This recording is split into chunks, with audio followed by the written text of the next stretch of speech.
All right, we're about moved into the new house shop here. Still got a lot of unpacking to do. Behind me here is a real mess. I'll just show you. Oh yeah, lots of junk. It's not even including our other storage. Anyways, this will be my little workshop for now. So we're gonna start taking the front end off this BVC here. Look at this before. We're gonna be putting on these DT Motorsports negative rate clamps. Now these were purchased long before we ran out, so these are the 54 millimeters. I got these two sets saved for these two Kawasaki's. We got the 06 KX 450F forks. This 2018 KX, these air forks suck. They're really bad.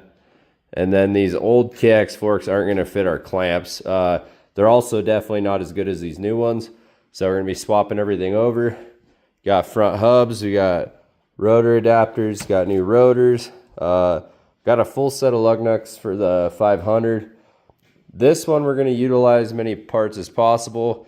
We're gonna begin with taking this front end off. Gonna compare the BVC hub with the DT hub, the clamps, so on and so forth.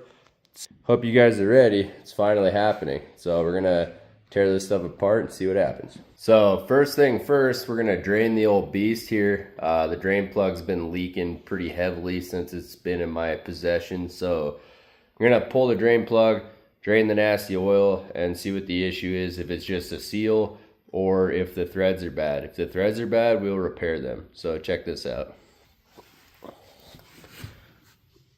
Oh yeah, real nasty. I got some AMSOIL dirt for this old girl. The oil is past due. There was no seal on the drain plug, and the threads felt pretty bad. So I'm hoping they're not too bad. I'm gonna check and make sure that this drain plug's the right depth. It might need to be a little bit longer. Definitely throw a seal on there. I'm hoping that the threads are salvageable and maybe we'll just clean them up. We'll find out. While this beast is draining, let's get this front end torn apart. So first thing we took off here, the throttle assembly. It's off a YFZ 450R. We found that it was barely hanging on. So that moose one's broken. Luckily I have this one on the parts shelf already. So it's used. The new one's like 19 bucks plus shipping. So save some there. Yeah, that'll fix that up. So the kill switch is on the wrong side. It's supposed to go right here, so we'll fix that when we put this back together. I found the same bars we're gonna put on the 500. This BVC setup here looks like it had a lot of interference with the fork guards. That one's pretty much annihilated too, to get new fork guards, but definitely hit the fender at one point.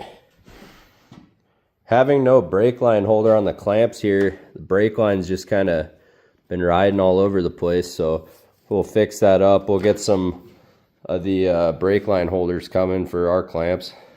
So for the KX, this doesn't have a mount right here for the actual number plate. It's gonna fit nicely on the DT clamp. This clutch cable was rubbing pretty good on the fender here. And I see they don't have the steering stops in. This would be pretty small anyhow. We might add steering stops over here like I did on my KX, but we're gonna secure this up, you know, over here so it doesn't rub anymore. Man, I'm not sure why, but like everything I've been taking off here has been broken. It's kind of sketchy. Once again, parts bin for the win. I found a matching one. I might swap stuff out later for new stuff. Our main focus for spending right now, though, is going to be building the KX, you know, the two-stroke. This one, we're going to get it all back together and see where we want to go from there. I mean, it's already had a lot invested in all these kind of failed BVC parts. We're just going to get it, you know, into a good rider, go from there. So, unfortunately, the threads are, like, gone. There's like half a thread's left in there. So let's show you the fix for that. So we're gonna have to put a Healy coil in. It's a M10.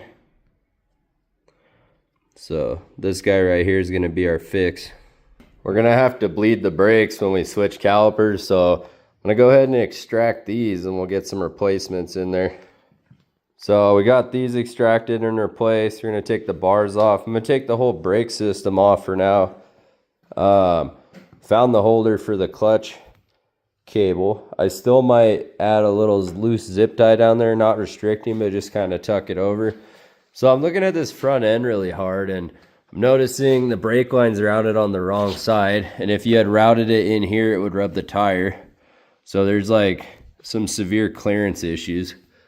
The caliper is like really close to that 5-inch wide wheel, so these clamps are, you know, way too narrow. It's kind of weird how the rotor adapter setup is too. Then the axle is like barely in this lug. I think that's kind of silly, maybe dangerous. And then, you know, it's sticking way out on this side. So many threads that they put a nut on there. Not really sure about this setup. I don't like this hub. So this is kind of ridiculous. You can't even take the brake caliper off with tire installed. Yeah, that's awesome. Oh, just more and more surprises. Yeah, so like our setup, you know, it comes right off. All right, we're gonna use the frame back there. We'll use the same spot after we install the other parts as our control. And we're at 25 3/4. So remember that. And then we'll see where we end up later after we take this raked out front end off. So it appears this side, you know, isn't threaded, it's free floating, but it's riding on threads, not a shaft. This side is stuck in there. We're gonna have to split this open just a little bit with a putty knife and then try tapping this out with a brass drift and a dead blow, then an old crusher tool. We got it out of there. So now we could take the brakes off probably once I slide that out. Actually, oh shoot, I'm gonna have to take the rotor off to get the brakes off. Now that's pretty silly. Well, good thing I got the rest of the brakes off, so I could get that whole thing out of there, and then we'll take them off, and then we'll compare some parts. So as you can see, it's still stuck on there. I'm gonna have to take the rotor adapter off, then it'll come off. Now, this setup here, we're actually missing some spacers. Let me grab them.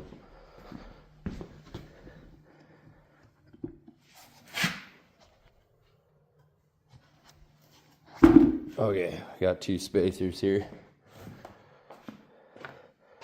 That's a lot of parts. So you got 2 spacers, a big spacer, then a nut and a bolt that hangs out. You can't even really access that head to tighten that nut. So I don't really see how you would float your front end and do the alignment. Like you can look up Race Tech how to do a dirt bike front end alignment. So our spacer is threaded, so then that threads into there, and then you have 1 spacer, and the whole thing floats in the lugs, and then you can hit your brake and then do the alignment. This deal right here, I bet you the forks were binding. That's what caused them to blow out so severely. One more note on aligning the front end. Our spacer is the same size as this, so it can even go into the lug if needed for alignment, because lugs will vary depending on year for offsets. This spacer cannot.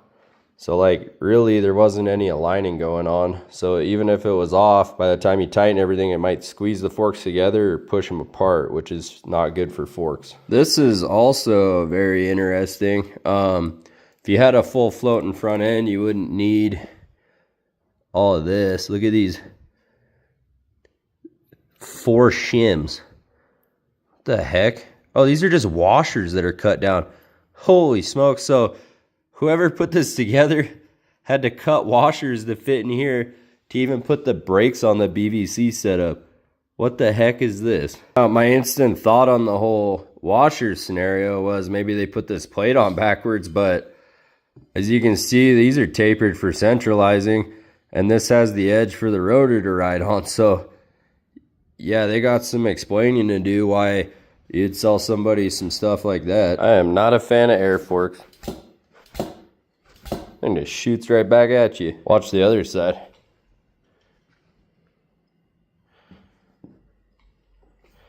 Oh yeah. So I don't know how these worked before. I know air forks probably don't hold up in this application regardless, but with the front end potentially binding, probably did them in. So there's a taper in here. I can spin them, but don't want to come off. So I'll have to get this off here. So the DT clamp, you know, fits like a glove. So I've never had these off side by side before, but you can see the fork offset I always talk about. I mean, that looks like 2 3/4 to the center of the fork. Ours is like 1 1/4. So like that affects steering drastically, okay? Like drastically. And it adds a lot of rake. So I don't know why they cut all the relief in the top.